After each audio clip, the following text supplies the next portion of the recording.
Welcome back to Investing and Trading Live, sponsored by TradingAcademy.com.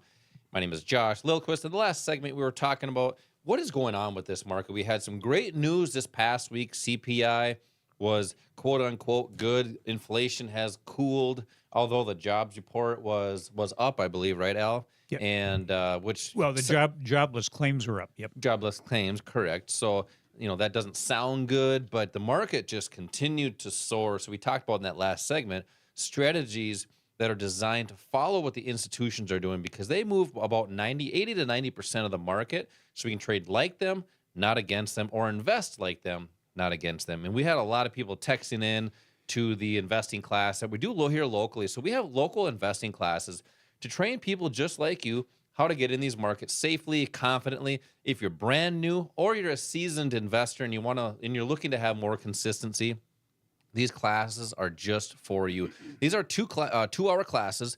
We're located right here in Bloomington, right off 494. I want to give away some seats for that class, and you can do these during the week. You can do these on the weekend or the evening. Simply just text the word investing to the number 210-210, and you'll get a link right back in a text, and just click the link. It'll bring you right to our landing page. Or if you like to be ahead of the game, simply just go to investwithota.com, and you can pick your own date there. That's investwithota.com. That being said, let's get into our market update. Obviously, the markets are nearing not nearing all-time highs, but getting to a point where if we continue to go up, could this market continue to go further back to those all-time highs? That's an option. That's a possibility. Sure. And that's one of the things that we can prepare for. But also, we're getting to pivotal points in the market where we could see a drop in the market. So we don't know which way it's going to go. We do not have a crystal ball. But what we can do is plan for that and be proactive, not reactive. And I know, Al, you've been teaching a lot of these classes. I've been teaching a lot of these classes. We're seeing more and more people have that mindset. They want to be proactive. They want to plan for their future rather than just hope for their future and hope for the best. So they are taking action in their own hands and looking to get started with things. And we've been talking a lot about that on the podcast. We do a podcast each and every single day, giving a market update. So if you don't listen to that, make sure to go to Investing and Trading Live and smash that like and subscribe button wherever you listen to your podcast. But we've been talking about what's happening in these markets, and then how do we take action to get started? We talked about in that last segment, Al, that Target just soaring after earnings about 18-ish%, which is a great opportunity, but it came right off of a demand zone that we've been talking about for several months. And it's just an opportunity. A demand zone which means we're seeing institutional order flow or institutional buying coming in, and that's where we want to trade with them, so that way we're not late to the party. That being said, Al, we have a lot of listeners right now that have retirement accounts, good-sized retirement accounts, and they feel like they have something started, but they're just not near where they need to be. So how do you help people plan for no matter which way this market goes? Well, you plan by learning how to follow what makes price move up and what makes price move down for any type of investment that you're doing. And you need to have a strategy that provides you on a consistent basis with that information. This is what you want to be able to do this with a high degree of confidence, knowing that when you make a trade or an investment, that you have the greatest probability of it working in your favor with the least amount of risk when you make that entry or exit, and then also with the highest profit potential, the highest probability of it working in your favor. And we talked a little bit about that in that first segment that's either at or near a turn in price, which is supply and demand, identifying that. Exactly. What we're actually looking for, Josh, is unfilled orders, where unfilled orders are going to become filled orders, because that's the only thing that really will drive the price of something. Correct. So we're kind of hunters of unfilled orders. This is hunting season. It was, hunting season. So those hunters, we're seeing a lot of hunters coming in now that the season's open, but there's another one coming up. That is true. Just so we know that. But we're always hunting for those unfilled orders, because that's the most important thing. When does an unfilled order become filled? It's when somebody starts buying it. Somebody starts making those orders active. But in order for price to move, it has to be somebody that has enough money. I mentioned clout in that last segment. I like that word. Somebody like Warren Buffett, oftentimes when he takes a position in something, it may be It could be billions of dollars in one position, certainly enough to move the price of something. So Although that being said, he can't get into billions of dollars worth of positions at one time. So no, that's the benefit we have. We have an advantage to do that. that's exactly right. Things have changed over the years, and a lot of those changes have been in the favor of us as retail traders. Warren Buffett, one of the reasons that Warren Buffett buys something is because he feels, and this is the same thing with any big institution, Goldman Sachs, JP Morgan, they find true value at a certain price. And that's where they want to be active. That's where they want their unfilled orders to become filled. And basically let them do that work. And let them do the work. You can spend days, weeks, months looking at fundamentals, but all that information is already known. It's all public knowledge. So that's not what we want to do. No, the institutions already know that information. And if you know how to read a price chart, that price chart is going to tell you what the institutions are doing, not what they're saying or what the pundits out there are saying. So, when you're looking at making an investment in something or a trade in something, again, you want to make sure that you're doing it at the right time, the right price for it to work in your favor. Mm-hmm. And we're seeing a lot of people come in that know what they should do. They understand that they want to make the right choice, but they don't know how to do it. How do you do that? How do you find where those unfilled orders are? Yeah. And you mentioned like Warren Buffett not being able to place all of his position at one time or take all of his position at one time. Same thing is true with all the big companies. They know the true value of something, and when the price exceeds that value, they'll just hold off.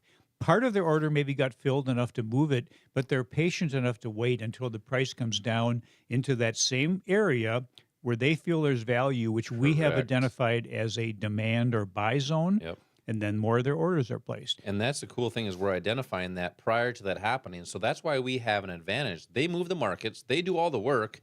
We just need to have a strategy that's designed to do that. And you said something very interesting. I just want to clarify, not really clarify, but make sure our listeners understand. And you mentioned everybody knows that you're supposed to follow the institutions. Everybody knows that you got to follow the smart money, the big money. The question is how do you do that? That's why we have these investing classes out. We have these investing classes here in Bloomington. That way you can see that. We actually have these classes in Bloomington, in Edina, Maple Grove. Where else do we have in these? Woodbury. So we have these classes all across the metro. So that's why we're giving everybody the opportunity to have more financial literacy, to come into one of these classes to understand, not just know that they need to do this or do something with the institutions, but how that happens, how that works. It's a physical setting to do that. So text the word investing right now for 2 seats for an investing class to get started. Text the word investing to the number 210-210. I almost forgot to give the number. Text investing to number 210-210 for 2 seats for the investing class, or simply go to invest.ota.com and pick your own date right there. So Al, now we everybody knows, like I mentioned, that you need to follow the banks, follow the institutions. And that's why we have a strategy that's designed to do that. And it's supply and demand. Just explain a little bit to let's just say somebody that knows that you're supposed to do certain things, but doesn't know how to do that. Just explain, I guess, in simple terms, what supply and demand is. And I know you've kind of explained that a little bit, but just focus on what supply and demand is and how we can use that to minimize our risk in the financial markets. Well, if you just look at the words demand and supply, we know that if there's an area where there's demand, it means there are more people that want to do something at that particular price.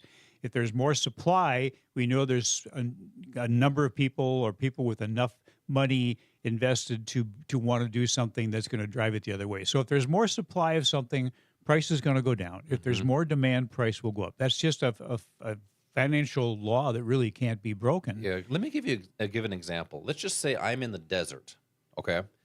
And there's no water in the desert. Mm-hmm. You got a group of people coming in, and I have a little store. They have no water. It's 117 degrees, and they're coming in there. They are all thirsty, sweating, and they all want some water. But I have 7 bottles of water. There's 17 people coming in there.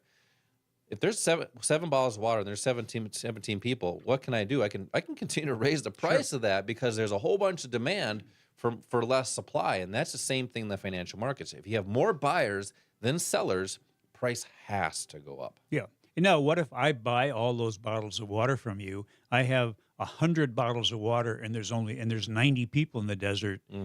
Now I've got more water than I have buyers, so I'm going to have Correct. to lower the price to get those people to buy because Correct. they have the It's an upper hand now. abundance. Yeah. So yeah, it's supply and demand. That's really the simple strategy that we're using. A lot of people. Here's really what the markets are, Josh. It's a collection of people that are buying and selling, and they're making decisions based on questionable data, opinions, and predictions and guesses, and they pile in. That's what creates these extreme highs and extreme lows in the market. It's the emotional action of the public, and you know who understands that and takes advantage of it? The institutions The know institutions that. do. They know what Exactly. the public is getting. They probably produce that information.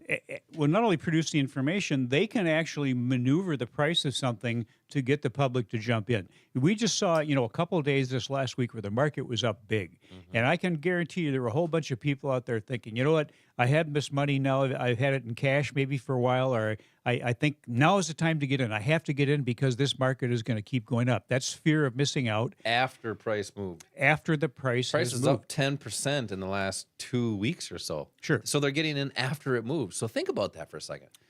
That's Yeah. why you got to have supply and demand, understand where before that happens actually. You do really. It is. It's actually we're not predicting. We're just looking at where the greatest opportunities are for the big institutions to be making their moves, and we need to be active when they're doing that and be decisive enough to make a decision before that trade gets away from us. Correct. And I mentioned earlier minimizing risk. How do you wrap around small risk and minimizing that with supply and demand? Yeah, well, let's talk. What is risk? Risk is just fear. It's fear of losing, and that's understandable. People have worked hard for their money, and the last thing they want to do is lose it. So what do? Well, maybe they put it into a 401k, or they give it to a financial advisor to invest, and they think maybe that there's no risk there or minimal risk. That sounds like a hope strategy to me. Well, it is a hope strategy. And talk to people that were in the market in 2022 that had financial advisors.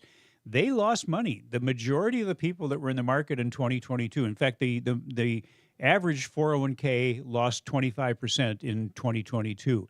And those 401ks were, they were provided by a plan sponsor, by a firm, maybe like Merrill Lynch or Goldman Sachs. Well, risk is going to be there no matter what you do, no matter how you invest, no matter who has your money. There's going to be risk. And here's the number one thing. If you want to be successful as a trader or investor, you have to control risk. Every professional trader out there will tell you that is the most important component. Mm-hmm. And risk is something that hasn't actually happened yet. It's something you think is going to happen. So if you think something is going to happen, why not look at why it might happen and then control that? Like crossing the street. Mm-hmm. If you cross the street, there's a possibility you get hit by a car or a truck. So you look both ways and you Correct. wait until there's no traffic. Yep. There are ways of managing risk, and that's the number one thing that we teach our students. Every professional trader out there will also tell you that it's not how many times they win or lose that's important. It's how much they make when they're right compared to how much they lose when they're wrong. I like that. If you can keep the losses very small, accept the fact that there will be some, but keep them small so you never have a big loss, you still can have small wins, medium-sized wins, and the big wins that are out there, but never a big loss. I like that. This key is minimizing that. I don't like saying that scary R word. Everybody is afraid of it. And then the one thing that keeps people from getting to their financial goals, it's a 4-letter F word, Al, and this is a family show. It's fear. Yep. It's because they have the fear of doing something wrong. Okay. Well, if you think you can or you think you can't, you're actually right.